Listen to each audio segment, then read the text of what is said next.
All right, everybody, back again in the studio in wonderful and beautiful Tobyhanna, Pennsylvania, where it rains, it's cold, it's humid. Are you really bitching about the rain? Yep. You know, where major places in this country and pretty close to us are going to get fucking destroyed? That is true. Thanks to Irma. Yep. And also... And Harvey. And Harvey. And Jose. And Jose! Yeah. Oh, there's a Jose, too? Yep. Fuck. Right behind Irma. Yeah. Yeah, so Jose is tailing Irma right now. Nice. And speaking of Jose, I'm Joey Nohana. Hint, joke. Did you just drop your phone in my trash? No. What did you drop in my trash? Wait, what fell off the trash? More like... I think it was a lighter or something? Dude, my lighter for my candle? How dare you? I was kind of wondering why you have a lighter. I was like, what the fuck I is don't. this? I don't smoke. I'm a good Christian boy. Uh-huh. He smokes cigarettes. I smoke vape, dude. He You smokes kidding me? cocks, bro. I my VPN. What's wrong with that? It's 2017, man. Smoking pig cigars. I don't know. Ask Roman Reigns, dude. Did you guys see? I know you guys don't watch Raw or whatever. Nope. But John was like, "Yeah, I was looking for your balls. I didn't find any." And Roman's like, "Yeah, you would be looking for those, John." And I'm like, well, "What does that mean, Roman? Like, what are you trying to say?" Like, He's insinuating a homosexual joke. That is so not progressive of him. no, But, not at all. But, I mean, WWE is a fairly conservative company. Linda McMahon is part of Donald Trump's cabinet, or at least was. I don't know if she still is. Yeah. So you're talking Yeah, about. that's the thing switches around like every week. Yeah, I know. There's going to be like a temp agency for like being for this cabinet. Right. You're talking about Vince McMahon. You know, the guy who approved of a hand being born on television, right? That was like A white hand. An interracial hand. Yeah. That was like 2000. It was different times. 99, actually. Was it 99? Yeah. It was the year before 2000, actually. But Oh, really? Didn't know. Thanks. I can't believe we survived Y2K, man. We really lucked out back there. What? All right. Well, now that we got that all cleared out of the way, it's time to talk about like the latest guy ever on it. the Mae Young Classic. Hey. So I do want to start this off by saying that now we're entering good wrestling territory. Because the whole first round. Unless we're talking about Shayna Baszler matches, then we're just in. Wow. Shots Here fired, we go. bro. So I guess we'll just get this going right now. So what is your deal with Shayna Baszler, my friend? She is not good. She is sleeper hold. Whoa, That's whoa. it. Wait, hold Whoa. on. I totally forgot. I forgot to tell everyone that you guys are here. So Tyson to Lewd is here. Oh, hey. Back again for another week. Totally forgot the intros. Back-to-back weeks. And, of course, Anthony Caruso. You can find me is at here AnthonyMan5000 on the Twitter. Very nice. on that Twitter machine there. So now that we've introduced them, go on, sir. Tell us about your cuckery. All she is a fucking sleeper hold and being Ronda Rousey's friend. That's it. Hey, she keeps Ronda around, bro. A lot of sweet You photo literally ops. Ronda keeps her around, You dude. literally just proved them right. Yeah. Hey, but the horsewomen feud and stuff and all that. Who That just cares? started here. All right, so listen. All right, here's my thing with Shayna Baszler. I don't mind her so much because she is the MMA girl, and the whole point. I was just disappointed. I really thought she was going to be a lot Don't we better. already have a fucking MMA girl? whomst. Oh, fucking. Put your hair up and square up. Yeah, Daria fucking Marinado. Daria Marinado. That's not her name anymore. It's something. Dude. Some other dumb shit. Listen. Sonya Deville. Sonya Deville, yeah. Listen to me. Shayna Baszler has more charisma in one fucking tooth, okay, the gap in her fucking teeth, than this bitch Sonya Deville could ever want. Okay? I guess. Sonya Deville, listen, Shayna Baszler is believable to me. Wrestling is all about believability, right? Shayna Baszler is believable. I believe she can destroy anybody, and She that's what looks they've been intimidating, doing. but then when you actually see her do stuff and she can't do a damn thing, or at least she might be able to, but in this tournament she did not look good. And the fact that she had like the quarterfinal match that she was in, spoiler alert, she makes it to the quarterfinals. The quarterfinal match she was in was by far the shortest match, and Candice LeRae carried that entire match until the sleeper hold ended. Yeah, she doesn't know what the fuck she's doing, but she does look like she'd shank you in a prison cell, so. I mean, listen. And I don't like talking like bad about like what they do in the ring, and I know that some people have like serve a purpose, but it's obvious that she has to get carried. Well, Shayna's obviously the MMA girl that came over and wanted to do some wrestling, okay? She's 37. Yeah. So she wanted to, towards the end of her career, she wanted to still compete in combat sports. wrestling's a good way to go. Us in MMA, what's the difference? I mean, they do takedowns and shit. You could, But it's not like works this in is her wrestling. first shot in the ring. Like, she's been in Shimmer and she's been doing stuff for a little bit. Like, it's. I think the thing is that, you know, her And why sla- push her this far? Yeah, I don't really get that either. Like, they could have been fine with just, you know. the reason why she's getting pushed. This is just my opinion. I do not know Paul Levesque personally, but this is just my take on why she's in the finals. Spoiler alert, she's in the finals because they made us binge watch it. So there you go. Yeah. There's no weekly with this tournament, you know. But the reason why she's in the finals for me is because look at the location, Las Vegas. What is she? An MMA girl. Where does MMA do shit a lot? Yeah, Las Vegas. I get it. I You get get that it. big fight but- feel, I guess. And So they're hoping for honestly, a draw here. at the That's end- it. At the end of the day, it's to keep Rousey and them around. But it's the draw to like the third hour of SmackDown though. I get. There's listen, dude. I don't even think he wants to be on the third hour of SmackDown. I don't think that was his decision. Triple H obviously wanted better out of this. But here's the thing: you've got, you know, And they probably couldn't even do it in Florida now if they wanted to. Well, yeah. you have Shayna Baszler. Yes, she's not as good as like Candice LeRae. Who Candice is not. I wouldn't go venture to say she's the best wrestler on the planet, but she was definitely better than Shayna. Okay. Yeah, by a wide margin. And she knows how to work. Shayna doesn't know how to work because she's in the ring with Candice LeRae, and if she was in the ring with Tony and Kaidi, well, she will be with Kaidi, Yeah. but if she was in the ring with Tony, she would have been exposed too. But the thing about Shayna is she's just a tough chick. She knows how to beat women up. She knows how to put on that chokehold, and then they die. That's like her gimmick. Yeah, I guess, but I don't fucking believe it. At least as far as a wrestler, all I see is her fucking get into that Falcon Arrow sleeper hold thing, and that's it.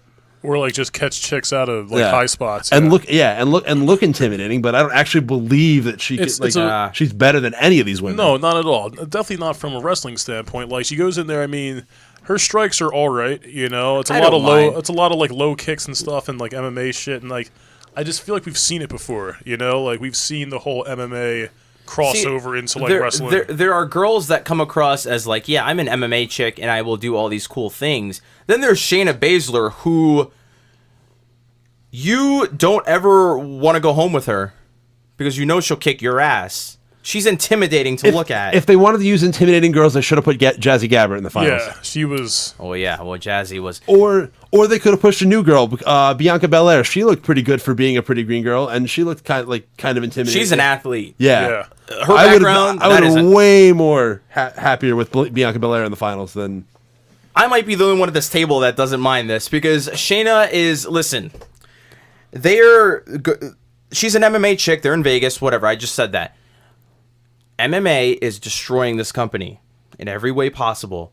So why not just throw an MMA person out there to at least get somewhat of a draw? Do I agree with Kaidi and Shayna? Absolutely not, because Kaidi is not an MMA chick. I'm really afraid, like I've been saying before, that this is going to be a however many episode promo for Kaidi Sane, but I don't know. Now I'm really starting to fear that she's going to carry through this entire match and Shayna Baszler is going to win this fucking thing. That would suck. That would suck so hard.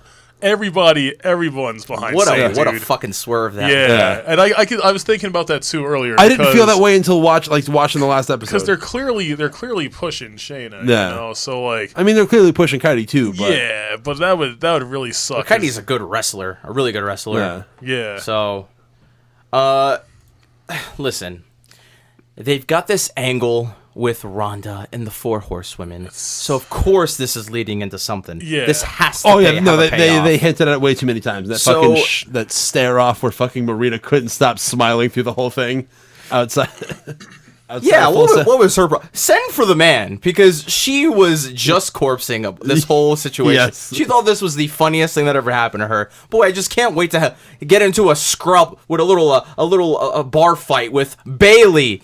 She laughed at Bailey. That's why. Bailey's just not intimidating. You see what happens when you get called to the main roster. No one cares anymore. Speaking of Bailey, total side note. I really want to harp on this because this really made me mad. This fucking Mark sitting opposite Hard Cam with an Izzy Mania shirt. I was, Yep. what a fucking loser. It's not even the girl's dad. this fucking guy in an Izzy mania. Wait. Who's Izzy? Izzy's the little girl that became little like Bailey girl? The Super Bailey. Yeah, Yes. the Super Bailey family. What? It was Yeah. in NXT, right? She didn't. Not too much on the main no. roster. Wait, Right? there I was get it some was a- dude that wasn't related to her wear like rocking merch for her. Yeah, I get like. Izzy Mania. I get bro. it was like I get she's a cute little girl, cute story and everything. It was nice. It was fun for the whole for like her and- 2015. her and Sasha rivalry and stuff. But come on, dude. You bought the fucking shirt? Did you get off a Redbubble? Teespring? Jesus Christ. Wow. You're a grown man. The gimmick's over. What the fuck? I've never seen Anthony Caruso so fucking livid. I in wonder my life. I wonder if he walked over to the other side of the arena and got her to fucking autograph it. Wow. Was Izzy even there? No. Yes, yeah, she was. That's Why boring. was- She was sitting along the ramp. Yeah, because she was on the looking- opposite side. She was looking to see who her new fucking favorite Yeah, wrestler is gonna be. she was sitting right behind Alexa Bliss.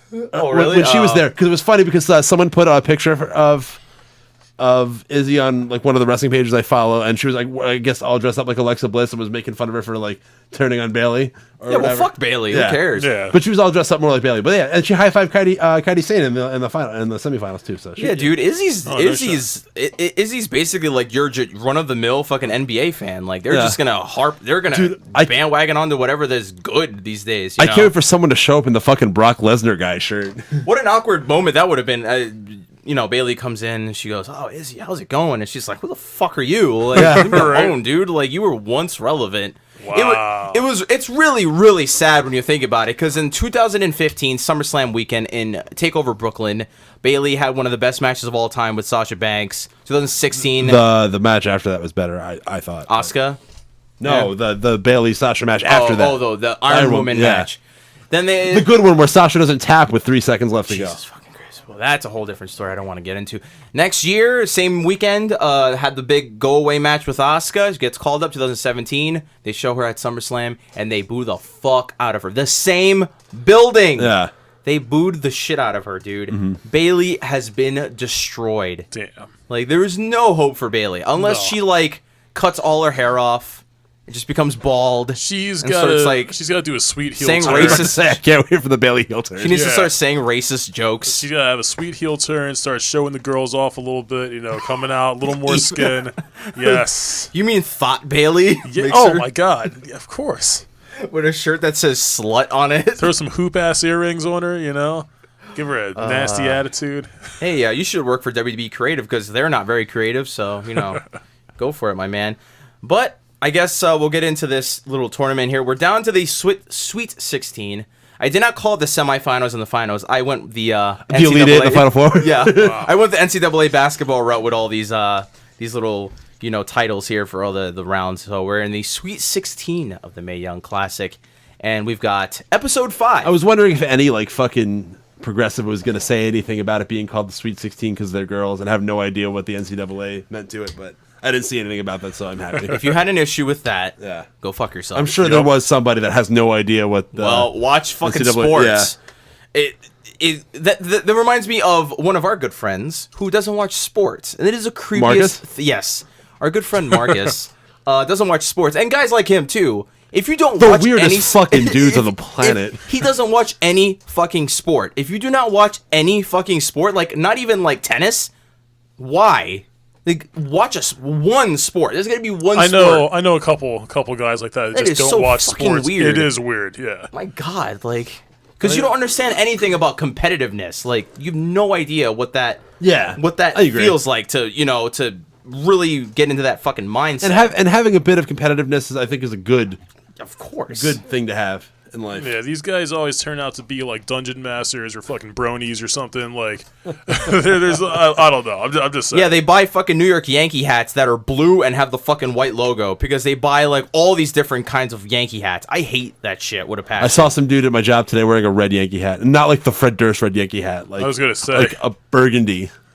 If you wow. buy a hat of a team and it's not the team colors, go fuck yourself. Like, don't do it ever. I don't That's know. stupid. I feel like Yankee hats have like kind of They've kind transcended of it. transcended the sport. Yeah. Yeah. Yeah, it's one of the most recognizable brands. It's been elevated to cuckery. Speaking of Yankee hats, we're totally going off on a tangent here, but you know what really pisses me off? Those fucking the Blueberries? What? Blueberries? Yes, those and the new era logo on MLB hats now. Ugh. Oh, it's What do they put on like the side of the hat or it's something? on the side of the hat, and it's like it's not even like just a fucking like whatever, like getting a different version of a hat. It's like the actual MLB worn hat has the new era logo on it on the wow. side. It's fucking ridiculous. It should be the team logo on the back, the MLB logo, or the team logo on the front, the MLB logo on the back. That's it. And a gray underbill. Nah, you gotta have that sweet. Not that fucking it's got to be a gray underbill. Yeah. Remember the gray underbills back in the 90s? Nah, so you Those gotta were have the that sweet shit. 5950 sticker on it. You know what I'm saying? You mean a slouch that slouch dad cap which is all fucked up. You had that flat brim, bro. Speaking of hats, before we get into this is totally a total We're gonna tangent. totally drive all of the listeners away.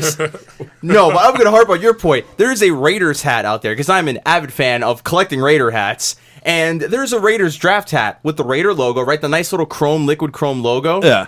And on the bill, okay, it's not like some cool like shark fucking tooth like design or anything like that. It is literally the Raider logo on the bill. So it's on the bill and on the hat? Yes, it's the dumbest fucking thing ever. And then it says Raiders at the bottom. Why? Good question. It's the fucking stupidest thing I've ever seen in my Just in life. case you didn't know. Because I just want that liquid chrome hat, but it's got to have other lame shit. Like, why do people do stuff to hats like this? You know what else I hate that we're talking about hats? And this Christ. is kind of pertaining to you, Joey the Flower. Go ahead. People who buy sports hats who don't root for the fucking team. Oh, that's true. I do it all the time. Yeah, that's pretty gay. Well, Yeah. I mostly collect California team hats. Just because no one owns those up here. I'll give you a bit of a pass because you have an idea of like what the team is and their history and stuff. But like people walking around with like fucking Vancouver Grizzly hats, Oh, like yeah, get no. the fuck out It's of like here. if I got like a San Jose Sharks hat, like what the fuck am I doing? Yeah, Dude, there's been a lot of San Jose Shark hats. You're not the only one. People started wearing them all the time. I don't know. Start asking around and ask how you feel about Joe Thornton re-signing, but Patrick Marleau going to Toronto. Does that hurt you a little bit? They'll have no idea what the fuck you just said. All right, now we're ready for some wrestling. So about that tournament. Yes. Sorry, All right, guys. so, I yeah, don't even know how we got here. apologies. So it's raining. You know, the weather's thick up here. You know, or the air is thick up here. I don't know why the weather would be thick, but anyways, Thick with two C's. Abby Lathe versus Rachel Evers. I'm sorry, everybody. Anthony Caruso is on a roll today. I don't know. Did you have an extra B vitamin this morning? Nah, man. Man, maybe an extra banana, I got a banana Nope. for you. extra egg that you cracked wide And a open? chocolate milkshake from McDonald's. Whoa. So, Abby Lathe versus Rachel Evers. So basically, these are both very big favorites of the crowd. I think Rachel's more of a favorite than Abby Lathe, but Yes. they're both very Yeah, likable. she was pretty over. Very likable women. But good to see you. How Rachel rebounds from that god-awful fucking match with Marty Bell. So they show Cassius Ohno at ringside. They don't mention anything other than he's a supporter, which Yeah. is code for they're fucking. Yep. Lathe does a suicide dive early on. When they get back in the ring, Evers hits her literally out of nowhere with a cutter. I called it the diamond cutter, but I realized that it was more like an RKO because it was out of nowhere. They do a cool spot where they both fire up and give each other a bicycle kick, which gets the crowd all fired up here. And by the way, kudos to these women for keeping this fucking crowd into this stuff, because I'm pretty sure they taped all this in one night. I don't know, or maybe 2 nights. Round 1 was all in one night, and round 2 and everything else was the Okay, second night. well, kudos to keeping the full sale crowd their attention. Cause, Well, this would have opened the second night, so. yeah, well, yeah, you're right. Yep. But towards the end, And plus, these were only really 3.5, 4-hour shows, so. well, Yeah. in any event, however long it was, good for them for keeping these people's attention, because this crowd is god awful. And I love the Full Sail crowd, but it is just turned into like the biggest cesspool of fucking indie marks No, yeah, it's who are not, just Yeah. there to get themselves over. it's not what it was like circa NXT No. 2015. No. No, God forbid they need to start a fucking Bullet Club chant because they've all got Bullet Club shirts on. Fucking hell, man. I hate that shit. So Evers hits a massive super power slam from the top rope. Only gets 2 count. End of the match. Not sure what Evers was trying to do because she puts a leg on Lathe's shoulder. And I guess she was going for a head scissors or some shit. But anyways, Abby counters and gives her a powerbomb. Then hits the unstoppable, the unparalleled, the demonic alligator clutch. And there's no fucking way that Rachel Evers is kicking out of this because it is Mae Young's move, and this is her classic. So she gets the win via the alligator clutch, and Abby Laith moves on, and Rachel Evers sadly doesn't get to rebound from that. I was surprised. Shit match later on in the tournament. I was surprised because Rachel Evers was pretty over going into that, and I thought, Abby Laith was pretty over too. But I figured, I thought Abby was gonna sweep this tournament because of her fucking finisher. I just figured like Evers had more momentum. I don't know. Yeah, I felt the same way, but. Well, Rachel's a fan favorite. It's just they have plans for everybody else except her. They probably went with experience over just when they came to booking it. Funny enough, they just showed Cassius. They're like, well, that's the biggest supporter. They didn't get into any training. They didn't get into any other reasoning just because, hey, he's just a guy. Hey, Cassius, what do you think? I like her. Oh, thanks. That's pretty much what I gathered out of it. Good on you, big guy. So if I didn't know what he was doing to her behind the closed doors, then I would have no idea why he's at ringside. But I mean, you could have also probably put 2 and 2 together. Nope, if you did. because I'm a WWE fan. And I don't know how to put 2 and 2 together. And as far as we know, that's completely platonic. Yes. Completely platonic. Yeah, right. So Serena Deeb versus Piper Niven, very interesting matchup. These are all interesting matchups because everyone got past the first round is obviously a better worker than everyone that was in the first round. So Deeb does something you should never do under any circumstance, and that is touch the trophy before you win it. And I'm a very big supporter of this. And I know it's predetermined. Don't fucking say that. That's not what I was going to say. But I could feel it coming out. Not, I felt the I was actually going to talk about smug coming off. I was actually going to talk about how Sidney Crosby and the Pittsburgh Penguins touched the Prince of Wales trophy. Is that the Eastern Conference Championship trophy?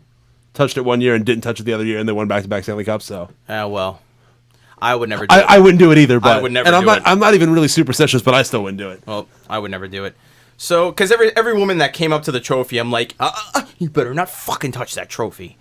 So and someone else touches it too. Kylie touches it. Yeah, a bunch of other people touch it too. Yeah. So it was she fist bumped it. Yeah, but that's a fist bump. She's still touching it. No. Serena groped it. That was the It's line. Still a touch. So the match gets chippy very early on as Piper starts to bully Deeb around. Serena tries for a power slam, but ends up getting flattened as a result. And that was pretty much Piper's MO in every single match. Every time someone tried to do some shit, she just fucking squashed them. Yup. So Niven tries for a senton splash, but Deeb gets the knees up. Serena goes on the offense, getting a lot of headlocks, trying to wear down Niven. So Serena Deeb has a very good strategy here. It's to basically keep on her, whether it be headlocks, keep her off of her feet, all these things. So Serena had a very good game plan coming into this match. Hits a modified power slam, but can only lift her halfway. So the story here is that, the big whole Andre the Giant and Hulk Hogan situation where, oh my god, if she picks her up and slams her, she is a god. But she can only get like a half slam. Niven hits the avalanche splash in the corner, but Deeb manages to kick out. Piper goes for a splash off the top turnbuckle. Deeb moves out of the way, then goes for the spear, but Niven counters into the correctly named Piper Driver and gets the win in a very, very good match with Serena Deeb here. And I really liked it. And Piper Niven is just pretty automatic in this tournament. Yeah. She's not exactly terrible at her job, so good for her. And she moves on here, beating Serena Deeb, who will go back to being a yoga instructor, whatever the fuck she does these days. She's looking awfully tanned these days. Yes. So that's that for and the woman formerly known as Viper moves on. So we have Princessa Suhei versus Mercedes Martinez. I do want to say something. This is a very, very small point to make, and I know it's very stupid on my part, but I have to say it because you'll find out why I have to say it. So Mercedes Martinez is from Waterbury, Connecticut, or something like that. So she's being represented by the United States, okay? Or she's representing the United States here in this tournament. And in a tournament where everyone's supposed to be from a different country, all these little flavors from all around the world, why didn't she just say she was from Puerto Rico? She's got the flag on the back of her body. Her name's Mercedes fucking Martinez. Her theme is she has a reggaeton theme, for God's sakes. Word. And she was super Spanish. I mean, I don't understand. You don't necessarily need to be billed from that country to be ethnically. You could say that. But then again, Mia Yim was from representing South Korea. Yeah. And I don't know, when the fuck was the last time she went there? She's just Korean. Hey, cool. So, I don't know. I would have said, hey, Mercedes, you want to be from Puerto Rico? Just to give it a little diversity. It's different because pretty much, I don't want to speak for all Puerto Rican Americans, but they're all of them who live here pretty much celebrate their culture here, so it's not. I guess. Let's just say it like this. It's a pretty given thing. 95% of the Puerto Ricans out here in this country, they're from Brooklyn, all right? So we all know what it is. Not Mercedes, she's from Connecticut. Well, maybe her family moved there and then eventually moved out to the suburbs, and the suburbs of New York is obviously New Jersey and Connecticut. She's from the streets of Connecticut, okay? West Newbury, Massachusetts. No, from Waterbury, Connecticut, you know. The hard life and times of Waterbury, Connecticut. So Hard Times, like that song from Paramore? Yes. Off their new album? Wow. What a Which is terrible- actually kind of catchy. What a terrible song. Fuck off. So the match starts off. You didn't find it kind of catchy? The match starts off with a little technical wrestling. They go back and forth. Neither woman can stay on the offense. And by the way, Princess Suhei, the only almost 40-year-old woman with braces. That is very awkward. I didn't notice that until this match. I thought she was 19. I thought she was fresh out of high school. Back at baseball, when Joe Girardi, I think when he started managing the Yankees, he had braces. Oh, yeah. Why do people get braces so early? That's Adult really awkward. braces, yeah. Really Because weird. they have money and they can afford it and make their teeth look Just nice. get Invisalign at that point. Like, you don't I wanna, guess, yeah. Nothing says, like, confidence like fucking adult braces. Like, what kind of shit is that? Well, I guess if you're already married, have kids, what you What do you got to lose? Just get the fucking Invisalign. you're not really playing in the market anymore. No, like, I'm just saying, like... I associate braces with fucking Awkward 12-year-olds. like Capri Suns and like Heelys and shit. You know, like I shouldn't be like going to my bank teller and she's like got fucking like metal mouth. Like chill, that's crazy. It's like being like 40, like headgear. Like what? I've never actually seen a person in real life with headgear. Is that like an actual thing? I think like headgear stopped being a thing in, like the 90s. Like I don't even. Not even in the 90s. I never saw anyone like in real life. I mean, I saw it like I think in so when I was- cartoons when I and was, like television younger. shows, but I've never seen a real person with headgear. I don't know. I've seen more people with retainers than like anything. Yeah. You don't see that. I Anywhere. don't see retainers. Yeah, I feel like at a certain point in your life, if you don't have the shit figured out already, just deal with what you got. Okay, if you're 35 and your shit's crooked, your Wear shit's a crooked. mouth guard. You know, just deal with it. So Martinez does Dos Amigos, but instead of the Tres Amigos, she does a swinging, hanging suplex on the apron. And the crowd got all fired up because they thought they were going to see. People were like, they couldn't wait to start that Eddie chant. They're just like patient, like, oh my God, an Eddie chant's coming. But she only did 2 Amigos and not 3. But Princessa hits the Fujiwara armbar. It does do harm, but can't keep it locked in for long as Martinez hits the Fisherman Buster with virtually no reaction from the crowd. So the crowd was just kind of like, oh, Fisherman. Oh, she won. So that's how Mercedes Martinez wins this match. She wins with the Fisherman out of literally nowhere. And that was kind of the gimmick with Mercedes Martinez in this tournament. It was like some stuff happened and then she hit the Fisherman. And it's just like, oh, good job, Mercedes. There was no heat for the end of her matches. So. I was actually kind of shocked by this series. I thought Princessa would have went a little further, but I don't know. No, she's got a mask. Yeah, well, Kibosh, that shit. hey, it worked for Grand Metal Week. I guess. And where's he at? There's not going to be like He had a a women's sweet show. triple tag the other night. Dos O Cinco live? I don't think so, my friend. Is that really how you say two? Yeah, sure. No, He it's the Lucha version. He was in a sweet tag team with Enzo the other night, though. Oh, cool. Yeah. Awesome. Oh, getting to hang out with Enzo, really cool. They should be best friends. Enzo's kind of healed now. It's kind of sweet. So, yeah, my sentiments exact. So, Martinez moves on to the Elite 8 of this tournament here. We have Kairi Sane versus Bianca Belair, and I was extremely impressed by the... Oh, before I get into Bianca Belair's background, I just want to mention I don't know if you gentlemen saw this, but there was a pre-match promo by Kairi Sane here before this match, and it was with, I think Charlie Caruso interviewed her, or somebody else interviewed her, who knows. But basically they said, so Kairi, how are you preparing for... This is not going to be verbatim because I saw it like maybe about a week ago, but it's like, oh, Kairi, how are you preparing for Bianca Belair? And she goes, she has long hair, but I will win. Yep, let's go. And she fucking walked away. And I believe I saw this on the subreddit Squared Circle, so I think that's where someone posted it, but it was so awesome because Kairi is such a babyface. Like, she's such a... You can't ruin her character. I mean, they will find a way. They always do. I'm sure.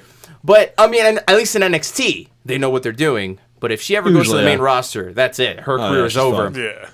But Kairi Sane at this point, and this is only her second match, I already believe that she is just the most babyest baby face I've ever seen in my life. Like, just by her look and, like, just hearing her talk, like, she seems like she's just too pure for this world. She's so nice. She's just the nicest person on the... Like, you could, unlike Sasha Banks, you could catch her at 5 in the morning at an airport. She'll sign whatever you want. Oh, she got a lot of heat for that, by the way. I guess. I don't know. Define heat for that. If I was at an airport at 5 and people fucked with me, I would be really pissed off. I mean... It's not necessarily the greatest look, but I mean, I do get what Sasha's saying when that, like, I mean, I understand. I understand that you put yourself in the public eye, you take on a certain responsibility, but also, like, the fans should understand that they're people too, and they can't be this person 24/7. Yeah. It's 5 in the fucking morning. Like, leave me alone. Yeah. You know? And that's super fucking creepy. And I think that just speaks to that being something wrong with the person. If you're going to find this person's flight plans, drive out of your way. That's ridiculous. Yeah. All right, how about this? I understand because Bubba Ray, I know that was the main tweet I saw that said that you should be worried about what you call it. People not showing up in the morning. But I think the biggest issue for me with that is the fact that she pretty much said it. Like, if it's a meet and greet.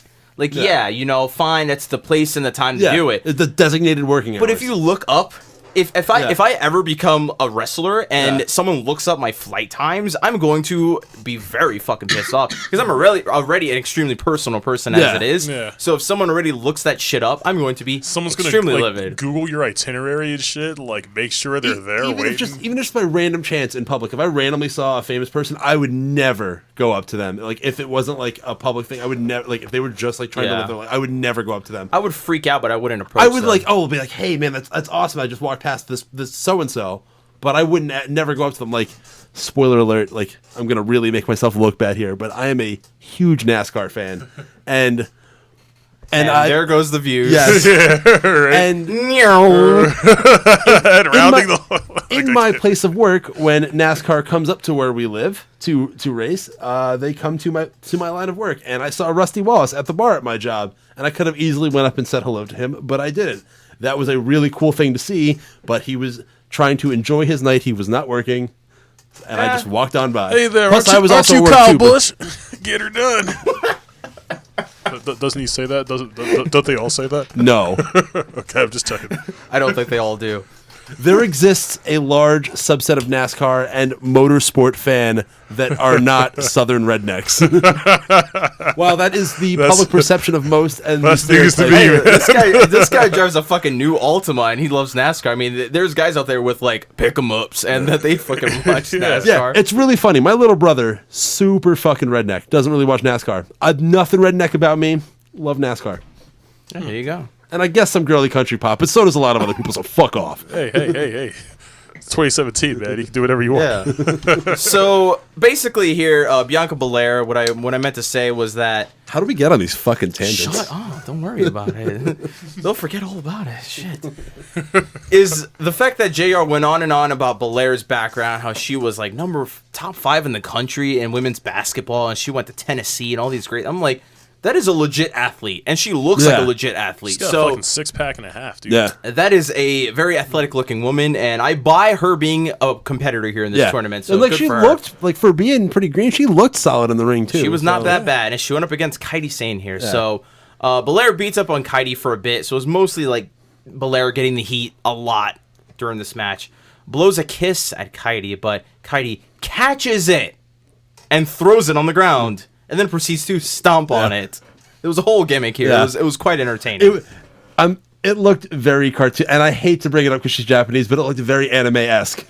Yeah, like how she went about that. Yeah. Yep, that's probably why she actually kind of looks like an anime character in real life. She's real kawaii desu. Get the fuck out of this podcast. Turn it off. Nick, you've been reported. I'm sorry. They just weaved out the cast real quick. So Kairi has a waist lock on Belair, but Belair, this fucking guy. Belair pushes her off while she's got a waist lock on her, and when she does, Bianca Belair whips Kairi Sane really fucking hard. Were those sound effects, or was that like legit? That was a legit whip. I thought that was a legit whip. To the gut. Which, by the way, I'm going to make this joke because you mentioned it on the last episode, mentioning that hair might be fake. So is that like a foreign object? Shouldn't you be disqualified? Yes. Yeah, Immediately. I mean, it's extensions. I mean, does weave? I don't think it counts because it's a part of her person. So she cannot be. You can't like if you had a steel chair glued to your ass. I don't think you could be disqualified. Or if you had a heavy cast on. Well, or I something. mean, yeah, you can be. If you wear a cast, you can't. They would disqualify you for using the cast. I mean, technically, you can't even compete with a cast on. Matt Jackson did. Cowboy Bob Orton did. But I mean, like if you wear brass knuckles, Anyways, if you wear brass knuckles, that's attached to your person. That's different though, dude. It's not Yeah. like that's a weapon though. That's a legitimate weapon. It's not like you're wearing what is a weapon? Oh my god, really? listen, dude. It's hair. She was using her hair to attack another person. I can see like using it as a weapon. I can see if Sasha Banks used like her boss ring as like like brass knucks or so. Even then, though, but still. it is attached to her person's. Yeah, but here's the thing. We're supposed to believe that that's her real hair, yes, though. we're supposed to believe. If it is, then you have no I'm argument. just making a joke. We're really getting all philosophical about it. If it is real, then you have no argument. But if it's not, you still have no argument because we're supposed to believe that is real. Yes. And you know what? She's the only person I've ever seen with a hair whipping gimmick. So more power to her. Hope she runs with it as long as she possibly can. So it's really fucking hard, by the way. The shot echoed through Full Sail University. Even the dorms heard it. Belair takes over, does her best Michael Elgin impression. Which, by the way, I talked shit on like having to sell for that. Like, I take that back. That was hard. Yeah. This whip was hard as hell. Definitely wasn't like the last one. And not only that, but she like whipped her fucking really hard some more times in the corner. Like Kaidi was in the corner, like bawling like a fucking little girl, and she was just whipping the shit out of her. So it was very, very brutal here. Some hair whipping shit going on. Belair takes over, does her best Michael Elgin impression, does a stalling suplex with squat included. Sane does some Kobashi chops in the corner, stays on Belair until Bianca hits a... What? Go on. I was gonna say I was super disappointed that she didn't toss her Chelsea to the other, toss her to the other corner. I don't know, because that's not her gimmick. She was about to toss her to the other corner, and then it got stopped or whatever. And I was, she's gonna totally do a Kojima. You really want her to yell "Ichausa Bacallado" here in front of this crowd? Me and two other people would get it in the crowd. Yeah, 3 people would have yelled with you guys. Get the fuck out of here! And it would have been awesome. So, and none of that, but we're trained to. From the last 2 months, we were trained to believe that was the next step. It's just like it's elementary at this point. It's like a mechanic. It just has to happen. So she stays. She does some Kobashi chops, like I said. Stays on Belair until Bianca hits a power slam. Belair does some stuff, goes up top for a 450, and takes forever. She was like trying to find her footing or whatever the hell, or was trying to tell Kaidi, "Hey, here comes a 450." But when she hits it, it is the most flawless 450 splash I ever saw in my life. This was a very athletic 450 splash. And Kaidi does a backhand slap to Belair that was very fucking loud. And I mean, she slapped the piss out of this woman. And might have knocked a little screw loose there in her head. Calls for the elbow drop, and when she hits it, she veers too far to the right a little bit. So it turns into a knee drop. That was really weird. And they were talking about, the accuracy, the angle. No, she missed that whole fucking move. I think with Kaidi, and it was very obvious in this tournament, especially moving forward from here, because Kaidi's, this was her first experience in a wrestling ring in WWE. So maybe she tried to show off too much. So when she hits this elbow, it turned into a fucking knee drop. But nonetheless, I guess, whatever, she hit the elbow. But it was definitely not Belair's fault. This was totally Kaidi's fault that she just got way too excited. And also, you can still be good or still be a fantastic wrestler and make a mistake every once in a while. And not only that, but this is her first, I believe this is her first time wrestling in a United States promotion. So I don't think she ever wrestled in another U.S. promotion aside from like a one-off No, this is our first U.S. promotion for sure. So the elbow was not so great, but whatever. Kaidi picks up the win, and at this point, if you do not understand Kaidi Sane, I keep wanting to call out Kaidi Hojo. If you do not understand Kaidi Sane's elbow drop, picture it as this. You know Macho Man, hey, great elbow. CM Punk, great elbow, whatever. Kaidi's elbow is basically the Enola Gay of elbows. It is going to kill people, okay? It is going to... She sells it like it's the shit, okay? That's a really terrible... Yup, it is very awful. You know, since she's Japanese and all. Wouldn't it be more like the fat man or little boy of elbows? I mean, Enola Gay was just the plain.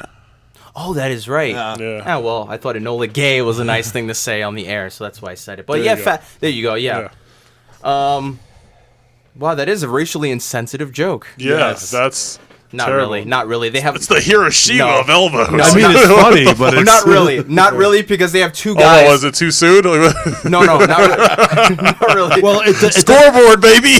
it does meet South Park's 22.3 years. Is the appropriate amount of time where you can joke about tragedy. Yeah, I wish I could say it was racially insensitive. However, they do have a guy in their promotion in New Japan called the Ticking Time Bomb, so that defeats the whole purpose of that. And they have a lot of bombs. That has nothing gimmicks. to do with. Yeah. You mentioned that. You're the one that said that. But you called it the Enola Gay. You made a direct reference to dropping the only time an atomic weapon was used in human history. Listen, everybody. To be in Japan, you son of a bitch. Listen, everybody. The U.S. and Japan, we're on good terms here. We're all buds here. If North Korea does anything, we'll be right over there to protect our Dakis, okay? Yeah, man. We can't have North Korea ruining our game consoles and anime. Damn straight, okay?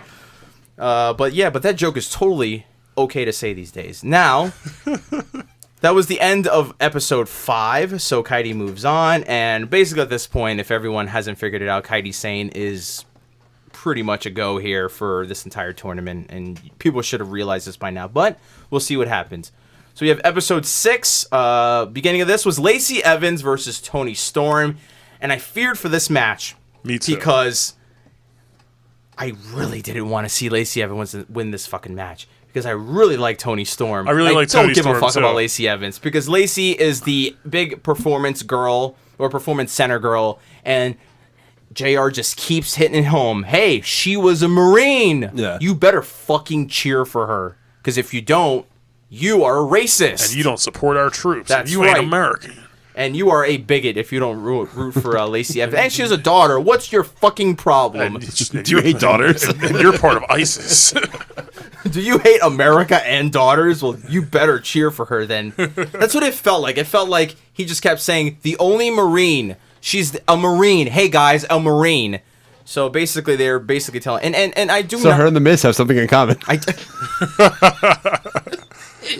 Wow. Is she going to be the Marine 6? Yes.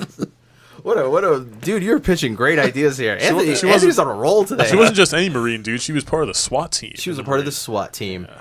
But I just don't like her gimmick of... the pinup girl. Like, it's just so awkward. The hair. Like, My view of a wrestler is not a pinup girl, dude. Like, I know, not even close. And I know it's super like cartoonish, but I like it a little bit. She's got the whole Rosie the Riveter. Or yeah, whatever. She's got that whole thing going on. It's a classic and look. She looks weirdly cute, and I don't. I can dig it. I don't hate it. I mean, little high-waisted I'm shorts. not in love with it, but I don't hate it. White gloves and shit. It's whatever. Maybe I'm a little bit in love with it, but I don't like it at all. I'm not a fan of the theme. Very, very I'm not a fan of the American gimmick. I don't like overly like. It is a bit cartoonish for the reality of WWE, but she looks cute in it, so I mean, I'll give it a pass. Yeah, I'm down with that. Listen, and she's a pretty good talent. So, in a tournament where we have a pirate as a gimmick, I do not like this very much because it's just.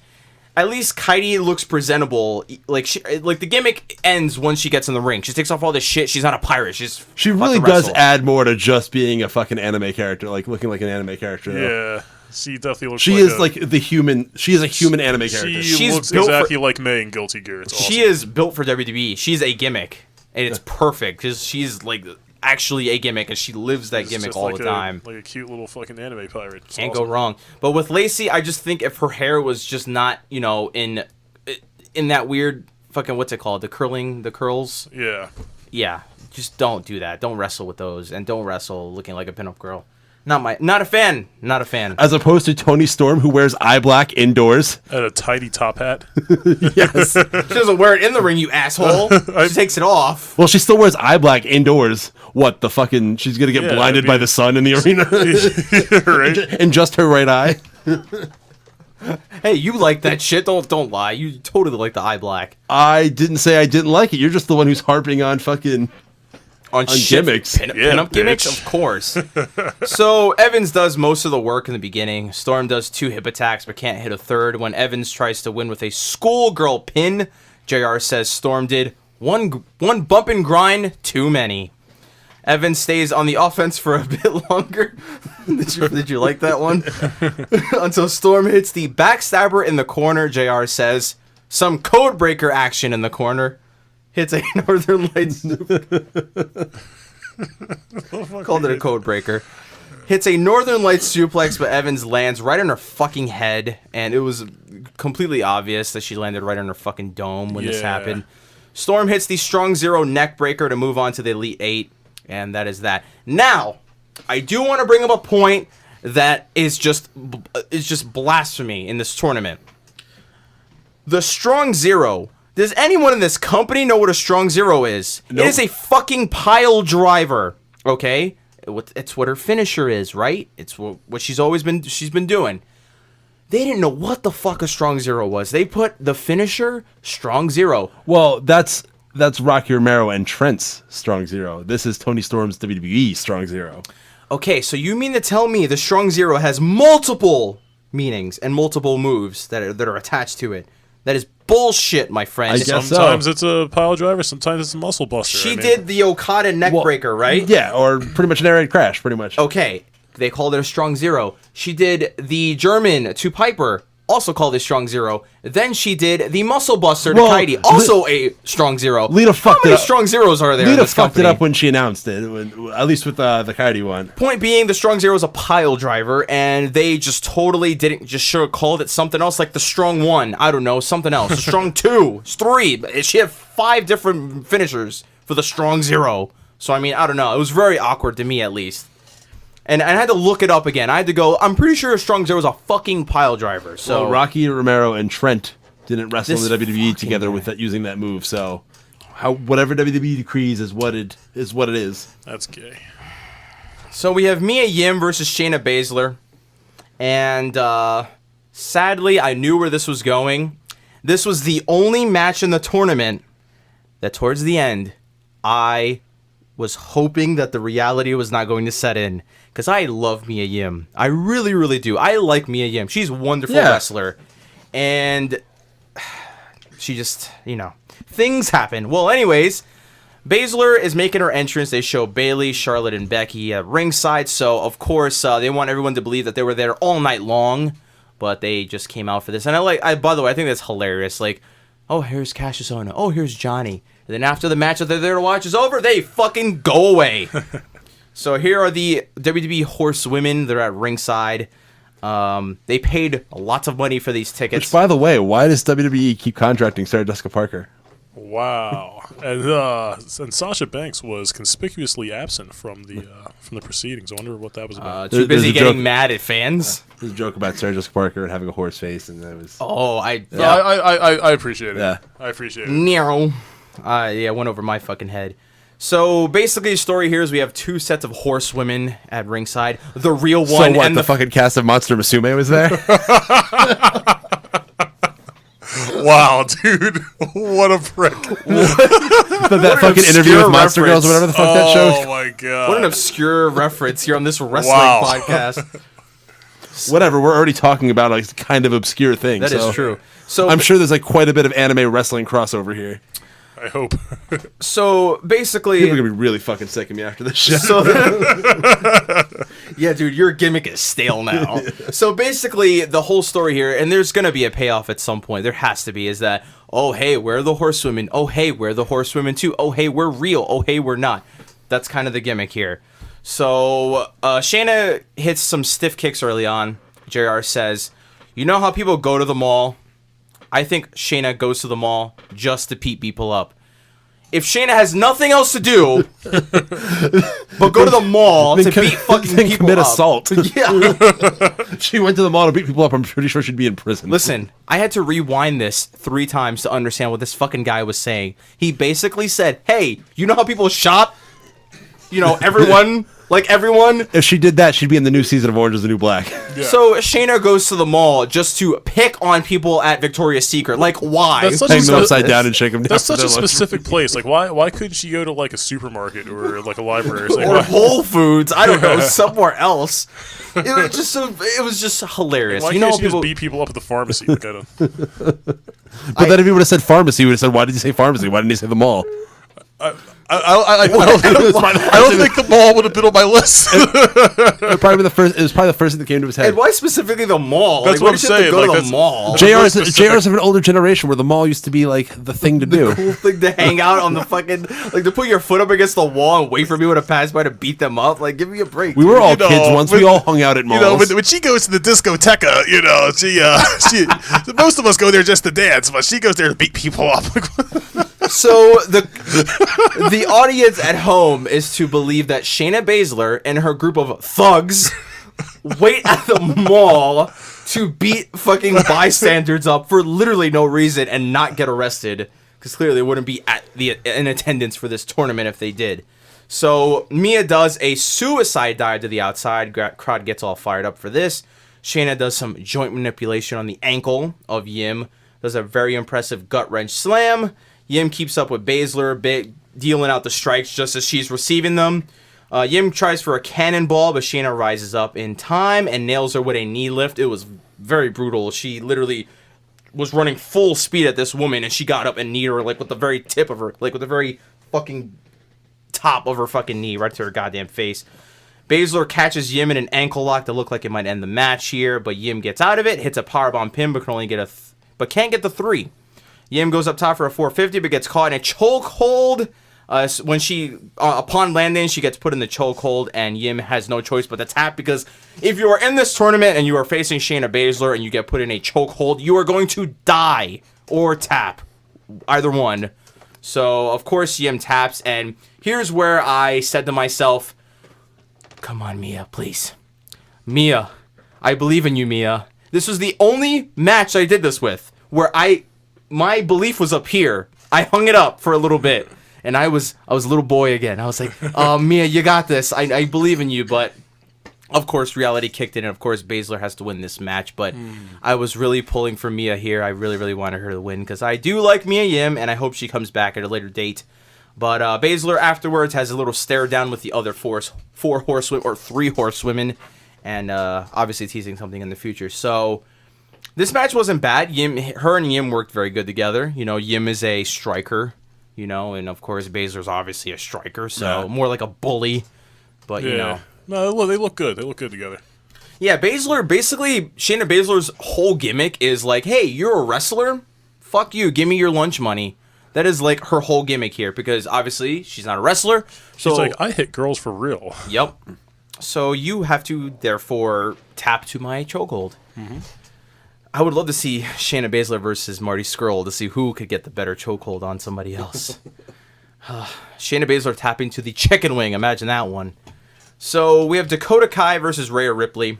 And Rhea, if you have nothing else to do, please contact me. Anyways, so Dakota Kai beats the shit out of Ripley in the early going. Kicks the living fuck out of her. They end up on the outside. Rhea gives her a reverse electric chair drop onto the apron that probably broke Dakota's nose, or at least it should have. Kai hits a Pele kick to Ripley to cut off her momentum, gives her a running boot into the corner.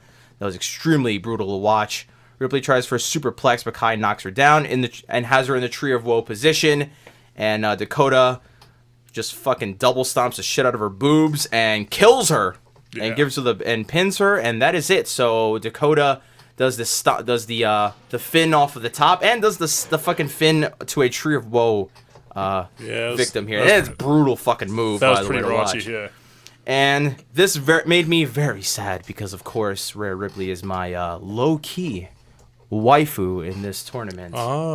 And I did say she's way hotter than Noelle Foley. That's not even true. That's not even remotely true. That's totally true, because I said it. When's the last time you looked at a picture of Noelle Foley? Right there. She's in my wall. When's the last time you actually looked at it? Right there. And I think Rhea Ripley's You're pointing to it. When's the last time you actually looked at it? I still think Rhea Ripley's way more attractive, my friend. I mean, she's not unattractive. But there's Hey, no I love no Rhea. way. She doesn't. Big fan of touch Rhea Ripley. Rhea, no if you have at all. nothing else to do, please sit in my basement and have some fun with me in Overwatch.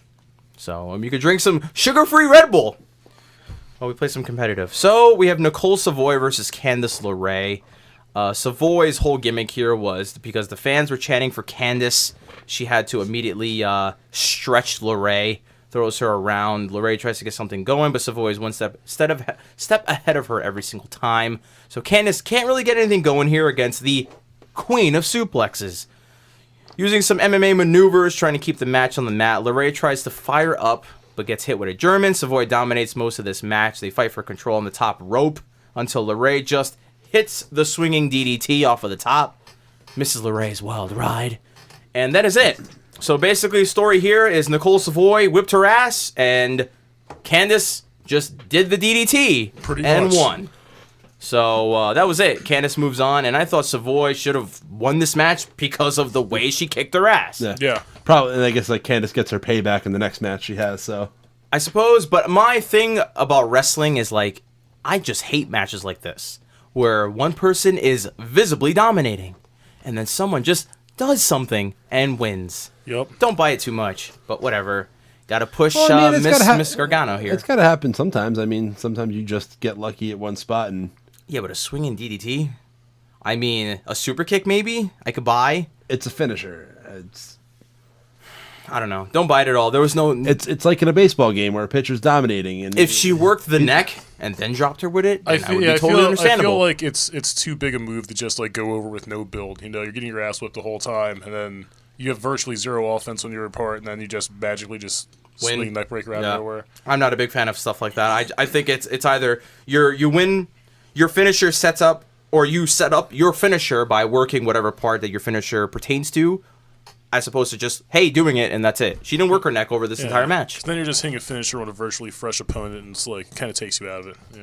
So, but it's still a high spot. It's still a tough listen, Yeah. my friend. You're just Big drop. You're just a biased mark towards Candice LeRae. I don't want to hear it from you. I'm You not. follow her on Twitter. Get off of Yeah, me. you have. I Candice follow her LeRae. on Twitter You have and Candice- Instagram, you have so Candice whatever. merch. Twitter Yeah, and You Instagram. got Candice merch, bro. You got shirts. And Yeah, shit. dude, you're Okay. Yeah, you have a cupcake. What dude. is What's it? your problem? Yeah, you've got like Candice draws on it right now. Straight up. What does that have to do with anything? I didn't say that Nicole Savoy shouldn't have won this match. I'm just saying that it is a believable thing that in any sport, people could be dominated and then come back to win late in the going. Biased opinions, my friend. Mm-hmm. You're just a cuck. Well, And I don't- delivered it in like the most unbiased way. Yeah, why don't you put your Candice boner away, bro? Yeah, dude. Before I call Gargano off. Yeah. Yeah, put away your fucking cupcake socks, dude, with her face on it. Give me a Okay, break. all right, guys. I'm sorry. We totally just killed this gimmick. just destroyed him. We move on to the Elite 8 here, and we have Dude, you can call. You guys are fucking totally JD, and I'm Sean's view right now. we have episode 7. We have the Elite 8. Abby Lathe versus Mercedes Martinez. We start off this match with a bit of a test of strength, which I don't get to see very much. So they feel each other out very early on. Mercedes slaps her around a bit. There's a spot where Lathe goes for a roundhouse, but Martinez blocks it, and then Abby just does a random split for no reason. Just did it. Yeah, it was really unnecessary. Yeah, little split jawbreaker. I assume she was supposed to do the jawbreaker here. Yeah, it just looked very awkward. And, Yeah, she just dropped, and then Mercedes Martinez had to basically go. She just left standing there, and this like her mannerism was, "What the fuck are you doing?" Yeah.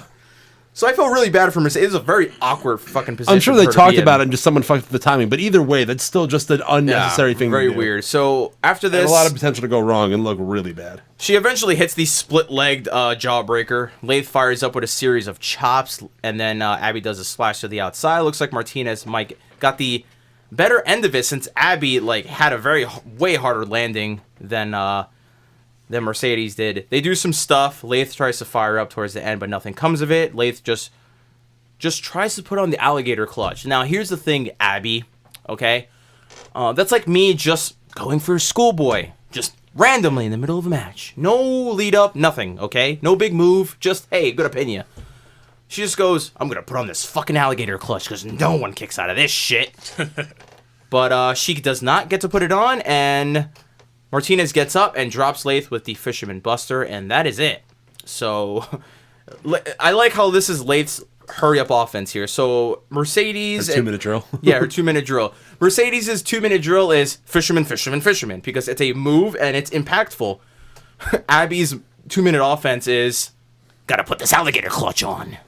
Like, it's really weird. Just saw her just go, fuck it, I'm gonna put this shit on and win the match. But nope, not in this situation, and Mae Young didn't really help out much. So Mercedes Martinez moves on, and this was very shocking to me because this is Abby Lewd. She has a WWE name. I know, right? Takes the L here. I was kind of surprised too. Because I believe one of my two co-hosts over here, Anthony Caruso, said that everyone with a WWE name must be victorious in this tournament. I meant in the first round. I didn't mean necessarily in the tournament. Yeah, I know. I'm just totally putting. And I already mentioned that it was debunked in the first round because Sarah Logan lost to me. Yeah, that is true. So moving on here, we have Shayna Baszler versus Candice LeRae, a match that Anthony Caruso is very livid about. Yes. Especially watching. So the crowd chants Candice wrestling as soon as the bell rings, and Shayna responds by knee lifting the fuck out of her, which was extremely hilarious. Candice hits a suicide tornado DDT to the outside, which I don't remember seeing in quite some time. LeRae locks in the Gargano escape, gets the crowd all fired up because, hey, that's Johnny's move. And this could be the end for Shayna Baszler. I mean, this looked like the end, and if this was the actual finish for LeRae to win, this was a wonderful finish because she had it locked in very, very well. And it looks like Baszler could lose. LeRae controls a good portion of this match until she tries to set up the wild ride in the corner, but Baszler just counters it, locks in the chokehold, and Candice LeRae doesn't even think twice before tapping. So even though she was right by the ropes. Yeah. Yep. But story of this match is Candice LeRae dominated most of this match, and Baszler she carried Shayna to that win. She just put on the chokehold, and basically you are taught in this tournament if she puts on the chokehold, you must tap. And totally pulled a sexy star. Yeah, didn't let go after the bell. Yeah. I mean, I get that this happened like a month and a half before that happened. Yeah, we're not going to compare Shayna Baszler to Sexy Star. I'm making a topical joke, dude. Are you defending Sexy Star's actions? No. Anthony, what is wrong with you today? What a regressive cuck you are. Wow, bro. I said nothing of the sort. Women on women violence is just as serious as man on women violence. You need to stop, Anthony. You need to chill the fuck out. This is about women supporting women, all right? I have a whole bottle of chill pills. Where's your ribbon at, bro? I see you're not wearing your flag pin. What is that about? I apologize for Anthony Caruso's cuckery tonight on the show. His unprofessionalism. Because professional is the embodiment of the show. Hell yeah. Or the show is the embodiment of professional. So we have Piper Niven versus Toni Storm here. Very, very tough match for me to watch. Both women, very awesome. And I thought Piper was going to move on very, very late into this tournament, but we will see.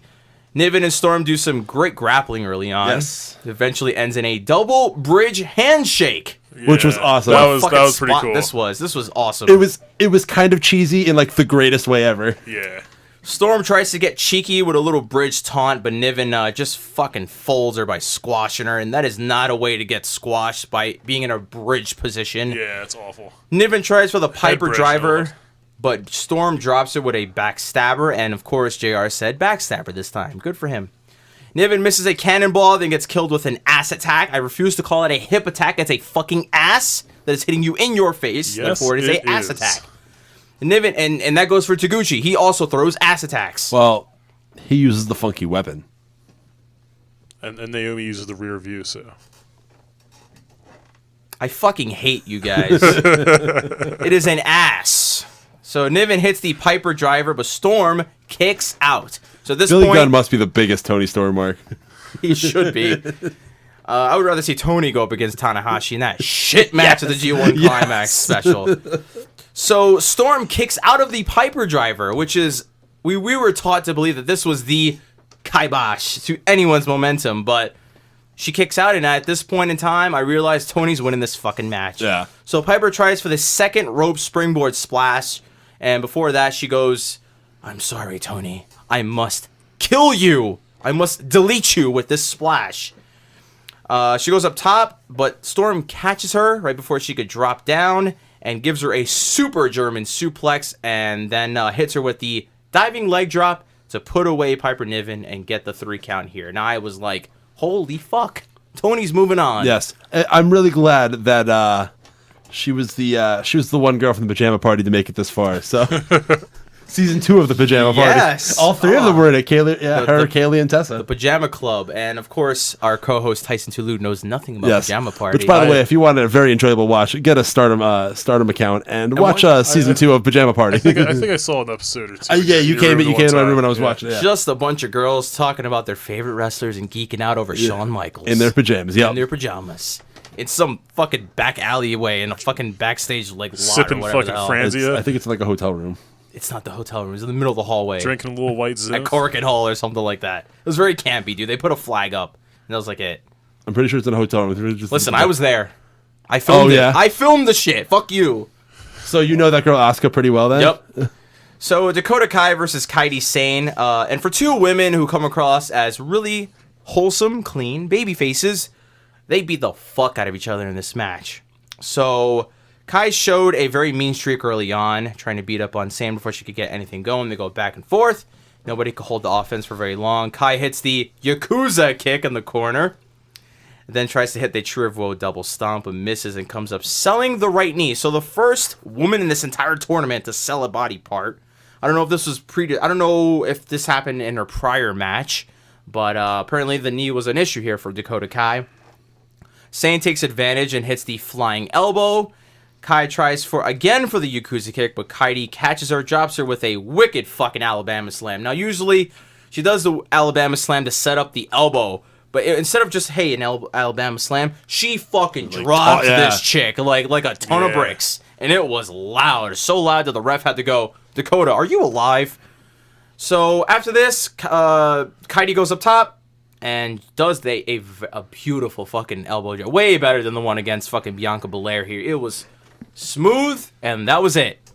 So Kairi gets the 1, 2, 3 and eliminates Dakota Kai from this tournament, sadly. And by the way, Dakota Kai was not sporting the pigtails, which cost her the match. I was going to say, that's exactly why she lost, because she took her hair down. Her power emanates from the pigtails. Her kawaii levels went way down. Yeah. You can't out-kawaii Kairi Sane, my friend. Yeah, without the waifu buns, there's their way. The waifu buns. Listen, Dakota, she can't be rocking the Chun-Li buns, when she's going up against the real pirate. Okay, so not going to happen. And Kairi out-kawaii'd her and out-wrestled her on this occasion. So Kairi Sane moves on to the Final 4 against Toni Storm. So here we go, Final 4 between Shayna Baszler and Mercedes Martinez. So story here is Mercedes taught Shayna how to wrestle, even though Shayna's a year older than her, but she was her wrestling mentor when she decided to transfer over. And they're just going to beat the fuck out of each other here. So Shayna actually acknowledges the code of honor in the beginning, shakes Mercedes Martinez's hand, the first in this tournament for her. So the stat sheet for Shayna Baszler will read 1 handshake given total. So Mercedes gets the better of Baszler early on, chopping the shit out of her and just bullying her around. And I'm pretty sure that I knew going into this match this was going to be a fucking fight because they're both, MMA chicks. They're both rough-ass bitches. Both rough-ass women, and they're going to beat the fuck out of each other. So Baszler takes over, puts her in a knee bar. They trade blows while they're on their knees, so they do the traditional New Japan, just wailing away at each other on their knees. Martinez manages to hit the Fisherman Buster, but can't go for the pin because she's selling the right knee that was worked over in the knee bar.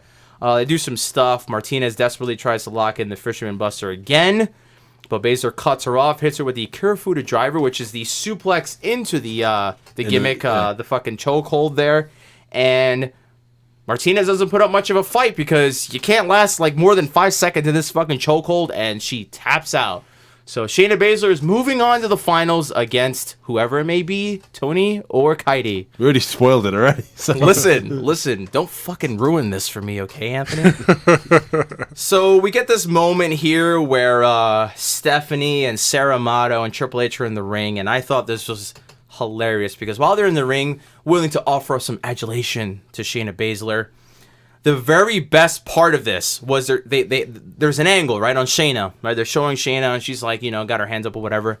And in the background is visible a Triple H holding a bouquet of flowers very fucking sternly, like, really fucking mad.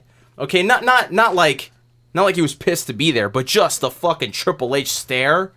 He's holding a bouquet of fucking roses, and this dude is just stern as fuck. It's like the hardest looking dude holding a bouquet you've ever seen. I noticed this shit so hard. I went, my God, that is the angriest man holding a bouquet of flowers I've ever seen in my life. But they gave her some flowers. I don't know why they gave Shayna Baszler flowers. Yeah, but she looked really awkward holding them. Yeah. She probably threw them away as soon as she got them. They should have given her like a bouquet of neckties or something. Hey, did they give They should have gave her a fucking golf cart or something. Right? Did they do that last year with the CWC guys? Did they give them like a bouquet of flowers or something? No, the only other time I remember flowers is when they gave it to Sasha and Bayley after the Iron Woman match. Oh, okay.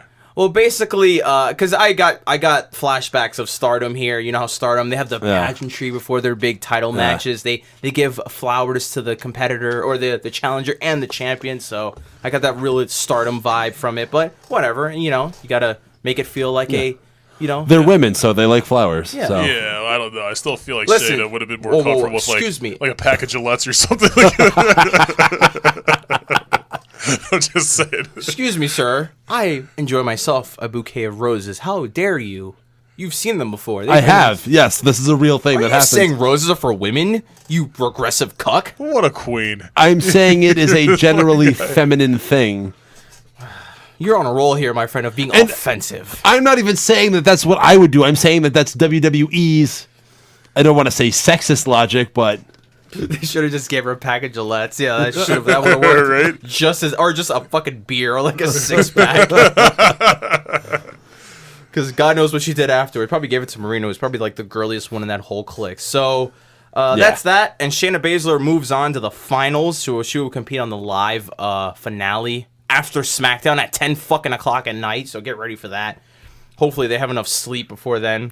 And is it going to be the only match, or is this going to be like a whole hour thing where there's like a filler match, like a losers bracket tag match? This better be the only one. Too, This better be the only one, because what else are you going to do? Because I was wondering if they were going to do the semifinals, have like a filler match, and then do the finals, have them wrestle 2 matches in one night. But it's like a half-hour time limit, and then just have like some bullshit. I think it's just the pageantry, and then the match, and then it's over, and then some more pageantry, and that's it, and everyone goes home. I would very much like that, but... If there's a pre-match, like if there's a warm-up match, what the fuck's the point? I think at the very least they'll like do like a run-through of what happened so far. Like, that's fine. But I mean, nothing long and drawn out. Like I don't need to see I don't need to see Toni Storm teaming with like who else? Teaming with Dakota Kai and Piper Niven against Mercedes Martinez and like that actually, I actually wouldn't mind that. I don't want to. I actually wouldn't mind that. I'd like to see. Toni at 10 Storm o'clock. At 10 o'clock. No, they don't need to be doing any multi-women matches. Especially if I was at the arena where I watched SmackDown and I'm waiting for this thing. No, I don't want to see that. I would be dead tired at the end of this. So at least you're not subjected to 205 Live. So yeah, right. Yeah, that's true. Yeah. So I did want to mention that Stephanie's in the ring holding up Shayna's hand, and I guess I'm just gonna take a wild guess and say they completely forgot about WrestleMania 31, where Ronda got in the ring and had a stare down with Stephanie, and they had that big moment at WrestleMania, and nothing came of it, like nothing at all. Well, that was like a year and a half ago, or two and a half years ago. So who cares? Yeah, bro, that was forever ago. Stephanie should have just been like, fuck you, Ronda. Like, do you think Stephanie gives a fuck? She's still married to the man who drugged her and kidnapped her and married her in a drive-thru in Las Vegas. She had 3 kids with the man. Well, what do you know? They're going to be in Vegas for this finale. Yes. Wow. Maybe they could visit the old chapel, take a swing by it. Get some fucking drive-thru. I wonder if Triple H makes like fucking rape jokes or something in private with her, like all sorts of like stupid fucking jokes related to like Quaaludes and shit like that. I want to know if any other podcast brings that moment up more than this podcast does. Right? Because it scarred you for life, dude. Because he almost called the fucking cops. I was 10 years old, 9 years old, 10 years old when that happened. 10 years old, I think. Pathetic. Yes. This man can't even bag on his own. He has to use pills to do it. What an asshole. I was so offended. And Tess never got his revenge. Yes. So back in the current day, Never understood why Stephanie wouldn't sign those divorce papers. Wow. Didn't fucking get it. She turned her back on our father. Ugh. Well, after that whole Trish Stratus thing, I'd turn my back on him too. What's your strategy? When he landed on her face with his balls? What? When The Rock hit when he hit Triple H in the back with the chair, and he landed on Trish, and they had like a little 69 moment. You don't remember that? No, I remember maybe that's before your time. I remember that whole thing with like her and Vinnie Mac though, and then like her and Steph's like rivalry. Like, what a fucking terrible after that. storyline. So we have the main event of basically this entire tournament up until this point. Toni Storm versus Kairi Sane. You know what? I wouldn't have had it any other way. This was a fantastic match. I really wish this was the finals. Like, I wish they were on opposite brackets. That would have been sweet. Yeah, this should have been the finals of this tournament, but they needed a big draw for Vegas. They needed Rousey. They needed, because Ronda's going to be there. She'll be there. Because this doesn't only have a big draw for this match, it sets up the 4 horsewomen. If a Ronda reason wasn't for involved, it wouldn't make any difference. Like, it wouldn't be relevant. Well, if Ronda wasn't involved, Shayna Baszler wouldn't be in this tournament. Yeah. And probably this would have been the finale, and it would have just led. But now there's a long term. So basically, here's how I'm going to see it playing out. Kairi wins. That's her thing. Hey, Mae Young Classic. Then Shayna moves on to the storyline with the 4 horse. So everybody gets to do shit after. Do you think an angle in this finals match is that there's some jaw jacking from from the WWE 4 horsewomen, and Shayna gets caught up in it, and then Kairi takes advantage of being distracted? Don't be surprised if there's a little chicanery in this match coming up. I mean, they really can't have any kind of blow off or anything if they were to actually build WrestleMania till like either Mania or Survivor Series, right? Because they're on opposite brands. The 4 horsewomen are split up between Raw and there's no other way to do it other than WrestleMania. Becky and Charlotte, or it's gonna be Mania, dude. It's got to be one of the one of the They could just throw out all the rules and just do whatever because Ronda's here. So I mean, fuck it, right? Or we could just have a 4-on-4 at TLC. Survivor Series, a traditional Survivor Series. Oh, that is traditional Survivor Series. That's what I was thinking. It'd be a Survivor Series. Series. Even better, get to Mania, right? And you have a 4-on-4 like tag match in a Hell in a Cell. Yeah, fuck yeah, and they kill each other, right? And we'll have no more horsewomen to talk like about. Hell in an Octagon. Can we get a 6-woman Hell in a Cell match one day? Boy, that would be phenomenal. All the spots and the blood and the gimmicks. Blood? What? Oh, I'm sorry. The juice, tomato juice. So, Toni Storm versus Kairi Sane. Before the match, Lita says, I think Toni might get the win here because I didn't see her getting this far. I don't know what the fuck that has to do with anything. If you could explain this to me, does that make any sense? Not at all, does it? Hey, Anthony, I didn't see you getting far in that tournament, but now that you did, I think you're going to win, right? Because you're this far. Maybe she's just constantly defied the odds, and why not do it one more time? Basically, Lita, on the grandest stage of them all. Maybe Amy's just an idiot. Basically, she was not very good. No. Basically, Lita said, hey, Toni, I thought you were going to suck, but now that you're good, I think you might win. Pretty much what I gathered from that. Renee Young should have been the female announcer. She's too busy. Of course, Antonio thinks Renee Young should have been the chick. This guy's got a Renee Young shirt, for God's sake. He's got Renee I Young do underwear. not. You have a picture of Renee Young hanging up in your locker, bro. I love Renee Young, but also she's the most experienced broadcaster. That's why I said it. Yeah, it has nothing to do with 1,000 times her name's written in your notebook, right? If I was just going to pull random hot WWE lady, I would say Kathy Kelly over her. Although I do love Renee Young too, but Kathy Kelly's just a cut above. But Renee Young is the most experienced broadcaster and has broadcasted on NXT before. So you know what? And it's not even that. It's like I like Lita and all, but she was like the Young Bucks of women. She just did a lot of cool shit and just did a bunch of flips, like just killing the business. So every time JR said, Lita, you remember when you were a champ? Hey, that wrestling there. How did you remember when you did that stuff? And she's like, I once did S.A. Rios and did a flip. Like, that's her whole gimmick. I don't think she did S.A. Rios because that's not S.A. Rios' style. She had parachute pants, dude. Like, S.A. Rios is gay. Oh, really? Yes. Oh, well, my bad, S.A. My bad, dude. I'm sorry about that. Man, S.A. Rios was fucking sweet, by the way. And very sweet now that I know that. I don't know that for sure, but I've heard a lot of interviews talking about when people worked in Mexico with him and experiences. Well, now that we know that, time to get this finale going here. So, We get a lot of good chain wrestling going on in this match in the beginning, and I believe this was their first encounter. Kaidi and Toni Storm. I don't think they wrestled in Stardom. Yeah, they said that. I have a hard time believing that. I don't think so. I don't remember wrestling. I remember seeing in the short amount of time I've seen Stardom. I don't think I've seen them yet. I would have imagined they'd wrestled a match together, but she wrestled Io. But that's about it. That's like her biggest rivalry right now, even right now after this tournament. So it's been Io the whole time. We're going to have to go through all the Stardom tapes. We're going to... Stardom tapes? Yes. We're gonna, excuse me, if there's anyone out there we with have to watch the tapes film to trade, can you please let us know? Yeah, I wonder how the tape trading industry is going right now. It's dead as of right now. There's got to be somebody out there who's still making shipping cassettes overseas for somebody. God. Yeah, in China, dude, not here. I in used to do that States. shit like 15 years ago. Yeah, well, it was justified because it was the time at the time. So they start off with some chain wrestling, still trying to feel each other out for the first opening minutes. Kaidi goes up top for a flying elbow very early, but Storm moves, and Kaidi does this thing where she misses and she lands on her feet. But straight legged, and this looked. My knees hurt watching that. Yeah. I watched this 3 times. I rewinded this about a good couple times, and I went, "Holy fuck!" That looked how did neither of her knees buckle? Yeah, that looked potentially dangerous for her. So I cringed at that moment. Storm goes right after the right elbow, which is not entirely a bad idea. Elbow drop and all. They end up on the outside, and Sane hits a cross body. Basically on the ramp, and knocks her fucking face off of the guardrail, the fucking grating there on the ramp. And this was just all types of fucking ridiculous. Sane calls for the elbow back in the ring, but Toni cuts her off and gets her in a muscle buster, which later called a strong zero, like I pointed out earlier. And I've never seen Toni Storm do a muscle buster. And when she goes up for this move, you look out in the crowd and you see people go, "Oh my God, Kaidi, don't fucking die. Please."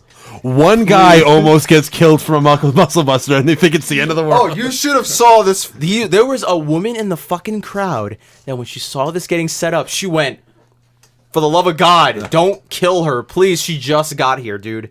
Just got here." So she hits it, but it was all fine and dandy. Kaidi's still alive. If only Tyson Kidd would have had the same fate. Wow. Storm locks in a bridging armbar. So basically a Fujiwara armbar, but she's also in a bridge, which looks way more painful for Toni to be in than anything else. But it looked very painful on Kaidi's end too. So crowd is desperately rooting for Kaidi not to tap, because at this point there's a threat of Toni actually winning this match. And if Toni won this match, I would have been fucking shocked. Yeah. But nonetheless, Kaidi gets out of it. Storm goes up top for the leg drop, and Kaidi is supposed to move. Now, I read that off of my notes because I was supposed to set up this. But now, here is the big ending that got all sorts of fucked up. So basically, story here is that Toni's supposed to go up for the leg drop, right? Kaidi's supposed to move out of the way, right? Kaidi is fucking in the middle of the ring, okay? What happened here was that she was supposed to be a lot closer. Yeah, because she's supposed to roll under and she's supposed to jump over, right? She was supposed to roll under, but she was so far out of the middle of the ring that she rolled into the fucking leg drop. Yeah, that looked. It looked all sorts of weird because basically you could see the surprise look on Toni's face when that happened. Yeah. So God, this got all fucked. This match was going great until this very moment because it was just a fucking mess. So, like we just said, Kaidi basically rolled into the leg drop that she was supposed to get out of the way of, and when she does, Toni does a legit leg drop on her back. Yeah. And even JR and Lita go, "Holy shit, she did it on her back." Yeah. Lucky for them that neither of them were really hurt. Yeah. So now here's what was supposed to happen. Toni was supposed to land right on her ass. Kaidi was supposed to move out of the way. So they're trying to keep that theme here. But it's very obvious that's not what happened. So Toni has to basically go, "My ass!" even though she landed a clean fucking leg drop. And Kaidi is supposed to get up and call for the elbow, right? But the ref goes, "Sell it. sell that you're hurt because you just got fucking leg dropped. Well, I'm sure it didn't feel good either. She probably didn't really have to do much selling. But you could see Kaidi immediately, like, she's supposed to move out of the way and then go, haha, here comes the elbow, bitch. But instead, she gets leg dropped right on her fucking back. And she wants to go up to taunt, but the ref goes, sell, please sell. Because if you don't sell what just happened, you're going to look like an idiot. Yeah. So Kaidi's kind of selling it, and Tony's selling her ass being hurt, because even though she dropped a clean leg drop, she has to sell that she got hurt in this. And here comes the audible on the spot. They had to call an audible mid-fucking match for the end of the finale, the finisher, which is the worst part of it all. It's the finish that got fucked up. So basically, long story short, Tony calls for an audible here, and she calls for Kaidi to do the cross-legged, like, Boston Crab thingy where she wrenches really hard back on her back to hurt the back some more to set up the elbow drop to hit her on the back. Yeah. So that's what happens here, and by the way, good on Kaidi, man. She got a lot of hops here because Tony was in the middle of the fucking ring, and Kaidi went, like, basically almost coast to coast here, dropped the elbow on her. So even though they fucked it up... Well, she's tiny. She moves through the air really well. Even though they fucked it up, they recovered well, and on the fly, by the way. It got messed up, but... While it was noticeable, I think maybe to the untrained eye, like we're like wrestling experts or anything. Well, we've watched a lot. Yeah. But like to the untrained eye, I don't think they would have noticed that was a botched finish.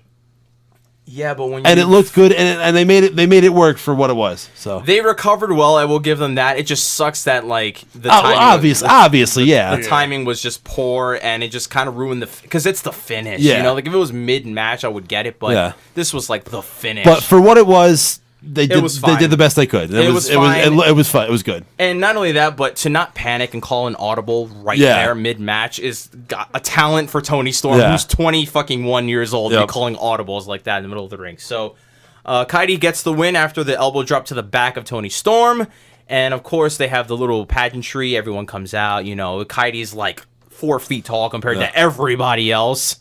Sarah Amato is massive compared to Kaidi Sane here. Almost said Hojo again. And they give her the roses. She smiles a bunch. They go to the rampway where now here comes Shayna. And now they have a stare down for like a good 10 fucking minutes. This lasted way too long. It was kind of cringe. I mean, like Shayna put her fist in her face, and Sane just didn't really like reach back out. She just kind of, I don't know. She got like half the distance. Her hand is much smaller. Yeah. It was weird. It was fine, but they should have cut away real quick. Yeah. They let the long stare, and the fact that Triple H it was like step back, step out of the camera. Yeah. Like, and it was did he tell her to back off? I could have swore he said, "Hey, break it up, ladies." Was he trying to do that? Well, I mean, it could have been played off as well, but I think he was trying to push her back to do the fist spot. Okay, because I thought Triple H was trying to go, "Hey, ladies, don't fight," and then he just gave up and was just like, "Okay, I'll just let them fucking stare at each other." I mean, I could be wrong. This is how I saw it. I think he was trying to get her out of the shot and set up the shot, and it just played it off like it was. In any event, this was entirely too long. Yeah. And I remember sitting here going, boy, they still haven't rolled those fucking credits in the corner, have they? No. That copyright logo still hasn't came up yet. By the way, did you notice in the beginning of the match that, like, they must have just told her she was winning this match? Because she was visibly crying on her way down to the ring. Oh, yeah. Yeah. It was kind of like the most adorable thing I've ever seen. But I thought it was more because she was in the finals, and it's very uplifting. That too, but like she came out, she was visibly like in tears. I noticed. I didn't make too much of it because I thought she was kind of playing up to the fact that she was in these semifinals or whatever. But now that you say that, it makes kind of a lot of sense. She was coming out. She had to remember that she had to get back in character, like on her way to the ring. Yeah. So you could see her like trying to fight it back, but. So that is that, and the Mae Young Classic. We are at the finals, so we will get the finals this coming Tuesday. It is Wednesday, so I guess in next week, 6 days or whatever the hell. And we'll get the finals right after SmackDown. So if you want to stay up till 10 o'clock to watch Shayna Baszler versus Kaidi Sane, which this matchup is just totally weird to me. But I guess this is the finals here, everybody, and we've got things to set up for the future. So we got Shayna's little gimmick, and we've got Kaidi to put over here. So we all know where this is going. But we'll see how this plays out because, of course, Shayna's going to be in there with one of the hottest wrestlers in the female wrestling scene right now in the world. So we'll see how she plays out with that. Thoughts on the tournament as a whole, gentlemen? Well, this was pretty much everything I'd hoped for. You know, it was sweet. I mean, the beginning was kind of had its rough parts. Of like course, that was to be a bit expected. You had First the round. fight squash matches, I guess. So. Yeah, but once we got down to the Sweet 16, we got to see a lot of nice stuff. So, kudos. This was the worst of the 3 tournaments that they've done. Well, yeah. But not to say it was bad. It was because the first, because like I mentioned on the first show, in the UK tournament and the Cruiserweight tournament, it was all experienced workers, and you didn't have that here. But for having the kind of lackluster start, it's really picked up. I wish there was somebody else in the finals that wasn't Shayna Baszler, but overall I enjoyed it. And it was fairly short. I didn't. Do you guys think that this tournament benefited from its presentation being like dropped all in one shot, basically, or do you think they should have stretched it out and done it weekly? I would have stretched it out, but I mean, it interferes with the tapings, I guess, for NXT, and like the fact that they have to get the ball rolling for her fairly quickly here. They could have taped it those 2 nights and then just aired it weekly. They didn't have to do it live or anything. And I feel like even if they wanted to do like maybe like meet halfway and do like two a week instead of 1. I mean, I feel like they could have stretched it a little more. I mean, it would have built up a little more. Again, I didn't hate it, but I didn't love it. I think they could have taped it when they did, and then just aired it as it went, and really build momentum for it. Instead of just like plop it on you, and then like, oh, here in 2 weeks, like for these girls you hardly know and have hardly enough time to get excited about. Yeah, that's what I'm saying. They could have like stretched this and built it a little more. But I mean, I enjoyed it. Yeah, for what it was, it wasn't bad. It was, to me at least, it was like you guys basically just said. The first round was just basically getting the good wrestlers over, and once we got to the semifinals, we got way better quality. Of course, yeah. There was hiccups here and there, like the whole Abby Lathe, and of course the big Tony Storm, like Heidi ending, but they recovered nicely from it. But other than that, everyone did way better than I think a lot of people thought. And not only that, but I mean, we kind of knew they were going to do great. Yeah. And Kaidi's been pretty much as advertised here. But I think what problem this presents, for NXT at least, is the fact that we've had to deal with the fucking iconic duo.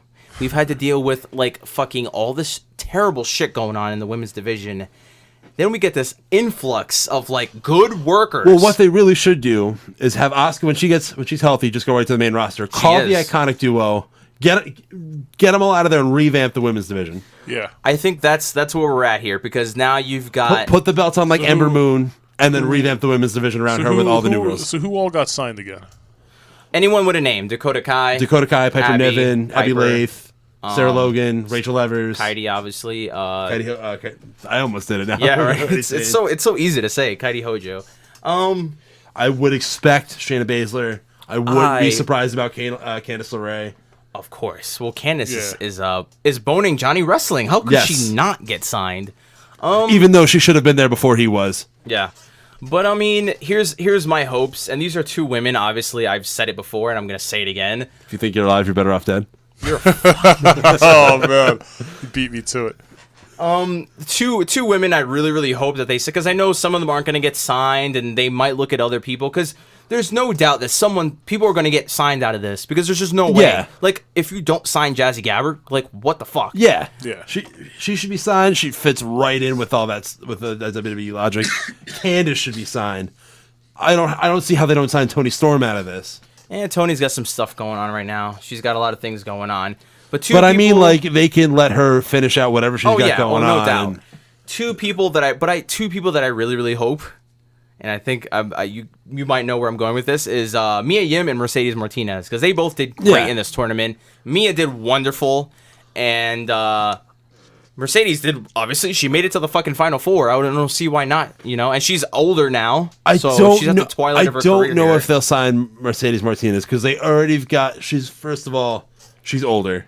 Second off, they've already got their main badass woman gimmick with Shayna Baszler that I'm sure they're going to go with. So I don't know if they want 2. I would like to see Shayna and Mercedes wrestle again. I mean, I wouldn't hate it. Little fight. I just don't know if they would have 2 of them, and especially if they're going to sign Jazzy Gabbert too. I don't. Are you kidding me? Listen, dude. All right, I'm going to say this right now, okay? and I don't give a fuck what anyone says. I would rather have an influx of more badass women who I know could fight than these fucking cupcake fucking women that are just all makeup, dude. Fuck that shit. This is the tournament where they should have made a show out of, not the Cruiserweight tournament. They should have made a women's show, at least at least to go along with NXT. Maybe not to the main roster, but even still, put them all on a show. Yeah. I think it would. I mean, I understand you want them to be on equal ground as other superstars. God, I fucking hate saying that. But this is the tournament, like with all these women should have had a show coming out of this, not the Cruiserweight Classic. In any event here, I think they should have done with the Cruiserweight Classic. I think they should have released the first episode as soon as they filmed it, maybe a week later. Yeah. Instead of making us wait. But I mean, listen, I'm gonna be very honest. If I had to watch, especially trying to avoid the spoilers too. If I had to watch the G1 and the Mae Young Classic, I would have been pooped. Because G1 took a lot out of me. And then adding but obviously WWE, they could have gotten away. It would have been a bit more digestible. It would have been 1 week, and it would have only been for an hour. It would have been a lot easier. And here we are reviewing 4 episodes. Yeah. Because here's the thing: people are out there doing episode at a time. But why the fuck when everyone knows the results? Yeah. You know what I'm saying? It's pointless. And they just threw it at us. It's like, hey, 4 episodes here and 4 episodes there. There goes the rest. That's the whole tournament.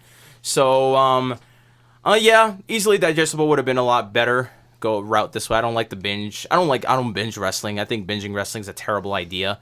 But in any event, I mean, they did fine. Everyone did fine. All the girls that were advertised wrestled as advertised, and everyone except for that fucker Marty Bell who just fucking stunk up the joint and ruined everything for herself. But anyways, overall good stuff, and we hope to see another tournament. I mean, they didn't do another Cruiserweight Classic, so we'll see where they go with this. Yeah, but gimmick. they've done one a year for the last year and a half. I don't know. I like one every. I mean, yeah, every like. Do I want to see another Cruiserweight Classic? No, because I know what happened to all those guys. Yeah. So it's kind of like, why? I mean, if it's just to bring in guys to show what they could do, I guess, but no long-term things. Yeah, just any tournament would be fun because tournament wrestling is. I think they have a lot of good stuff here. They have got a lot of good talent to put on NXT because the women's division NXT is shite. I hope they completely revamp it. Just call everyone up and start fresh. Build around Ember Moon and everybody else. Nope. They should, man. They totally should. So hopefully everyone gets signed out of this. Hopefully people can get some airtime on NXT out of this. And overall, wonderful. And we can't wait. Well, I mean, I don't want to say I can't wait for the finale because it's on a fucking terrible time slot. And it's right after fucking SmackDown, which I don't watch, so I don't give a shit. Well, it's actually right at the end of primetime television, so I mean, it's actually in a great time That's usually slot. when I'm watching Shooter. It's in a bad time slot for the on live the USA audience. Network? Of course. Yeah. Go on, I'm sorry. It's on prime. It's still in primetime hours, and it's not a great time slot for the live audience, but hopefully they don't kill it. Yeah, they probably will. But the 3 of us will rejoin you guys, I guess, for that one match. Yeah, yes. If you guys want to add some NXT stuff onto that. I was gonna say we also have the first of the New Japan shows. That is right. That's on the 10th. We do have the Road to so Destruction. we can have. Well, it is Destruction. It's one of the 3 Destruction shows. There's one tonight. I'm looking at the cards right here. There's no big matches on tonight's show. On the 10th? Oh, the 10th. Oh, I'm sorry. Yeah, you're right. Wow, listen to what I say, dude. Yeah, but the 10th has the IWGP tag titles, the Openweight 6-man, and the Openweight championship matches. Other than that, it's all just a bunch of But stuff. it's still a it's major show. still relevant, I guess. They're split them up. Destruction is spread out, so it's a spread out gimmick. Yeah. It's not exactly like all in one night. So me and Anthony have some New Japan stuff to be watching soon, so we will get that up when that goes down. Tyson, I guess, will rejoin us for the Mae Young Classic finale. Indeed. Don't know if you want to do. Should we do some NXT stuff with that Mae Young Classic? Because I don't want to mix New Japan stuff with NXT / Mae Young Classic stuff. I don't know. No, we'll talk about it. Talk all about it? Okay, well, guess we'll rejoin you guys for some Mae Young Classic and New Japan stuff. So until then, we'll see you guys for that time.